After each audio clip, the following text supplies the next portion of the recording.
course, again, a man who is no stranger to the Observer, always here to enlighten us, of course, Naparima MP and UNC Shadow Minister of Foreign Affairs, Rodney Charles. Pleasant good evening to you, sir. Pleasant good evening to you, sir, and to your listeners. Thank you so much, and viewers. Thousands have taken to the streets in Caracas, the capital of Venezuela, to protest Sunday's presidential election results. Incumbent President Nicolas Maduro claims he won a third term, but opposition leaders are calling fraud. The reaching implications both in Venezuela and abroad. Let me ask you first of all, Mr. Charles, what are some of the implications both in Venezuela and in the wider Caribbean region? There are many implications.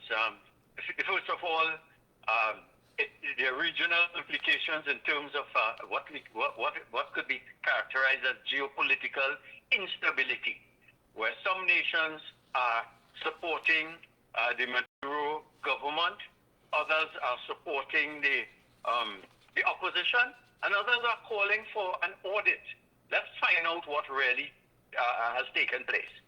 We also find it in CARICOM, where some countries, the ALBA group, the Latin American Bolivarian group, headed by, I think, Ralph Gonzalez, who has called for CARICOM to recognize the elections, the results of the elections, the official results, which state that President Maduro has won.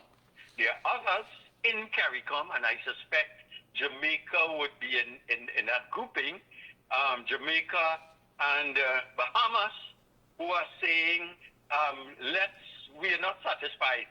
Let's look for let's see what the results of an audit to determine who has won the election.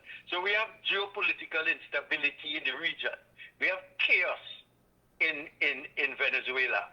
And if you have chaos in Venezuela, we can look forward to continued mass migrations. If we think that we are over inundated by waves of Venezuelan migrants, well, it could be in for a boost.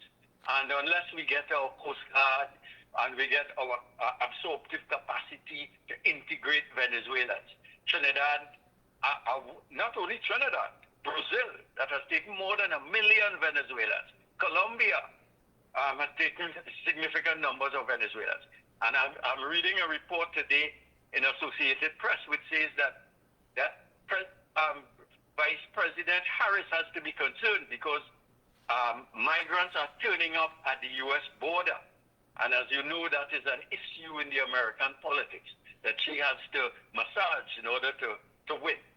We'll have economic uncertainty in the region as the United States, depending on how it views the results of the election. And we have already reports from the Secretary of State, Anthony Blinken, that the U.S. has serious concerns about the announced results of the Venezuela's highly contested presidential elections, which authorities declared was won by the incumbent, Nicolas Maduro. So the United States, the EU, Canada, they are looking with serious concerns as to what happens in Venezuela. Yeah. And if it leads to a renewed round of sanctions, this may impact our relationship, our economic well-being, insofar as we have gas arrangements with the Maduro regime. And also we can look forward to superpower intrigue. There are already Russian vessels in Cuba. We have the Chinese who are very much involved in the backdrop to what happens in Venezuela.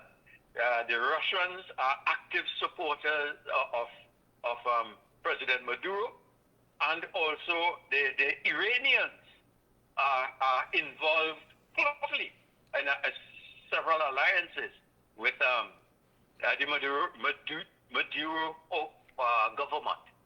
So instead of the CARICOM being a zone of peace, which we like to say that it is, we could look forward to increased activity, some of which could be negative to the countries which border Venezuela. Yeah, I want you to stress on this here. You know, you did mention, but as far as the economic implications, because Venezuela wasn't always one of the poorest countries in Latin America.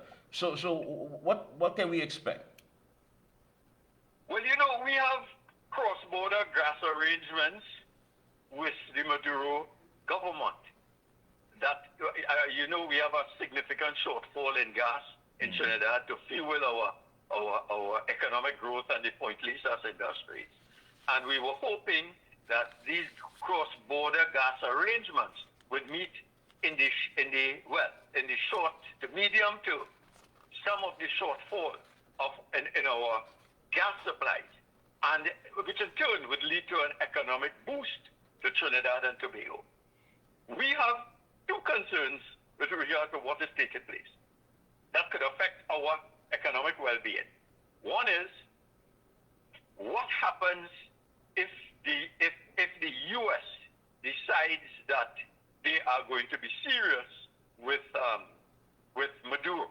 And again, that depends on what happens in the U.S. elections due in November.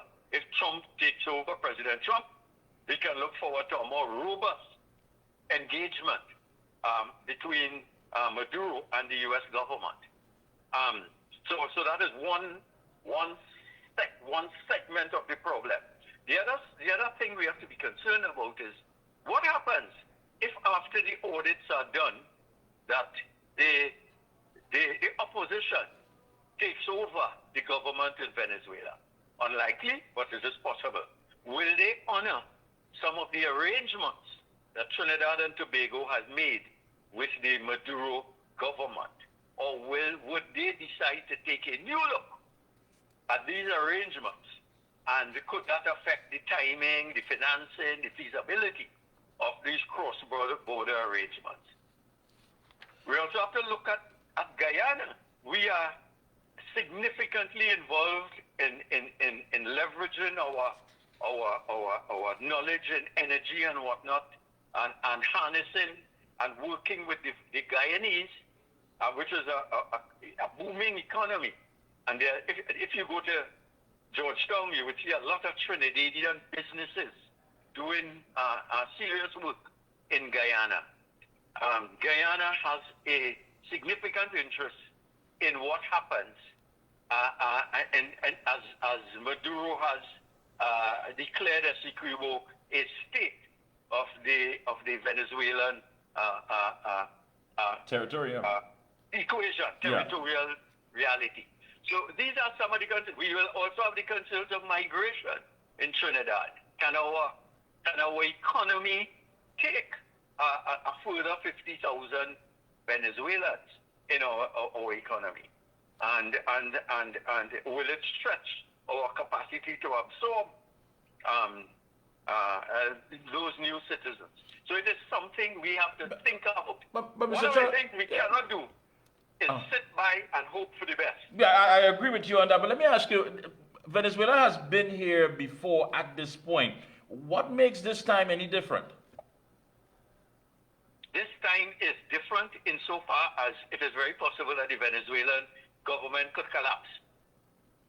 The economy could collapse. And if the economy collapses, Venezuela, I think, originally had in the vicinity of 30 million or so. I think there are about 6 or 7 million that have left. What happens if a further 10 decide to move? What could be the implications for that? And understand that Trinidad doesn't have a refugee or migrant policy. Do we monitor who is coming into Trinidad? Okay, things have worked out more or less reasonably well. What happens if criminal elements decide to link with criminal elements in Trinidad, gangs? So you have a transnational arrangement with Venezuelan gangs and Trinidadian gangs. Are our TTPS capable of dealing with those kinds of novel situations that could affect our reality and well-being in Trinidad and Tobago? So it's different this time insofar as the numbers of people. It is different insofar as the United States now has a focused interest in what happens in Venezuela. and all the arrangements we make, energy and otherwise, is tied to an understanding that America, United States will always make an exception in the handling of Venezuela for Trinidad and Tobago's well-being. We have to ensure that that continues. Otherwise, all the work that the Minister of Energy, Minister Stuart Young, has done, and it's going to and fro between Trinidad and Venezuela and Caracas and Trinidad and Washington in order to make sure that the arrangements continue in a way that redounds to Trinidad benefit, all that could be wasted. Yeah. And if that is wasted, understand that Trinidad and Tobago will not have access to the energy revenues that it is hoping to get. And that has implications for employment and etc. in Trinidad and Tobago. Yeah, but so it is a serious concern. There has to be serious concerns. I agree with you. But this administration has dropped the ball several times, not just once, several times, dealing with geopolitical issues. I mean, do you think at this point in time, perhaps wishing for the best and hoping for the best, that they understand the impact it would have if it is that they don't learn to to deal with this whole issue in a manner which, of course, we remain on the top of our diplomacy game? Well, if I were the Minister of Foreign Affairs and the Minister of Energy and the Prime Minister, I'm not, but if I were, I would ensure that we have a team in the Ministry of Foreign Affairs that is a team of experts to monitor what is happening to ensure that we remain on top of the game.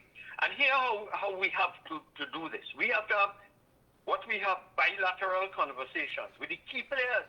And the key players in this region is Brazil. Brazil has the largest population in South America. It has the largest army in South America. It has the largest population, economy, the largest army. Brazil does not want stability, border stability, because it borders a number of countries, from Chile to Ecuador, to Peru, to Venezuela, to even some of the Guyanas. Yeah. Guyana has, of course, a border with Venezuela. Sorry, with Brazil. Brazil wants stability in the region. So we should be talking to Brazil bilaterally and off-ramp. Off-ramp is discussions on the side. We should be talking to Guyana.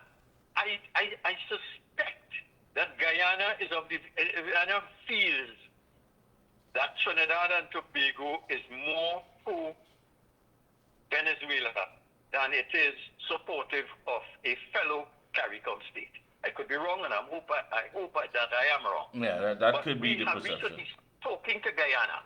We should also be talking to Maduro and also the opposition. I think we have put all our eggs in the Maduro basket, and we have to hope that when the thing evolves, that Maduro remains. If he does not, and if the opposition takes over, and we have spoken to them, and how do you speak to them? You enlist the United States. Clearly, the United States must have off-ramp discussions with the opposition in Venezuela. I'm sure they do. And we have close relationships with the United States. So we should be telling the United States, be an interlocutor for us, to let the opposition know that we are really involved with Venezuela because of our economic well-being and not because we have taken sides. If we do not do that, we stand to have a problem. We should be talking also to CARICOM. I understand CARICOM is severely divided. Some are going gung-ho behind Maduro, others are a little more cautious. You see, the problem with Trinidad and Tobago, we have surrendered leadership in foreign affairs. We have surrendered leadership in CARICOM. There was a time when Eric Williams took on the mighty United States with the Cuban embargo. And he, together with Burnham from Guyana, Manley from Jamaica, and Barbados, forgetting his name right now, but Barbados, they worked a CARICOM consensus that stood up to the United States and supported a resolution calling for a halt to the Cuban embargo. And when I was at the UN they always reminded me of Eric Williams' leadership in CARICOM taking a moral stance to Cuba.